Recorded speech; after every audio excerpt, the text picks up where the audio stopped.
உதாரணத்துக்கு அவர்கிட்ட போயிட்டு எனக்கு ஒரு மீண்டும் பிறவா நிலை வேணும்னு சொல்லி கேட்குறீங்க, கொடுக்குறாருன்னு வச்சுக்கோங்க. இல்லை எனக்கு ஒரு 8th பாயிண்ட் வேணும், கொடுக்குறாரு. 10வது பாயிண்ட் வேணும், கொடுக்குறாரு. 13 பாயிண்ட் வேணும், கொடுக்குறாரு. அதை வச்சுட்டு என்ன பண்ணுவோம்? முதல்ல அது என்ன கொடுத்தாரு நமக்கு தெரியுமா? தியரிட்டிக்கலாக கொஞ்சம் படிச்சிருந்தோம்னா அட்லீஸ்ட் இந்த பாயிண்ட்டுக்கு இந்த மாதிரி எக்ஸ்பீரியன்சஸ் இருக்கும், இந்த மாதிரி கேரக்டர் ஃபார்மேஷன் இல்லை கேரக்டர் டிரான்ஸ்ஃபர்மேஷன் இருக்கும், தன்மை மாற்றம் இருக்குன்றது நமக்கு கொஞ்சமாவது புரியும். நம்ம மாதிரி ஒரு மார்க்கத்தில் இருக்கும்போது முன்னேற்றம் என்பது ஒரு ஐயத்துக்கு அப்பாற்பட்ட விஷயம்.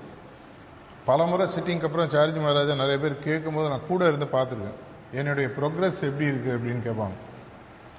அவர் சிரிச்சனே சொல்லுவார், ஆன்மீக முன்னேற்றம்ன்றது ஆட்டோமேட்டிக், இதில் என்ன உனக்கு சந்தேகம் அப்படின்னு சொல்லி கேட்பார்.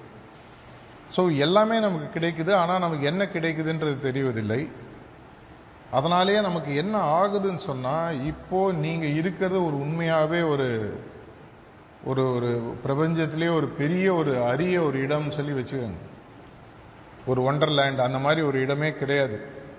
ஷாங்கிரிலான்னு சொல்லி சொல்லுவாங்க. அந்த காலத்தில் கைலாஷ் கிட்ட இருக்கிறதாக சொல்லுவாங்க ஷாங்கிரிலா.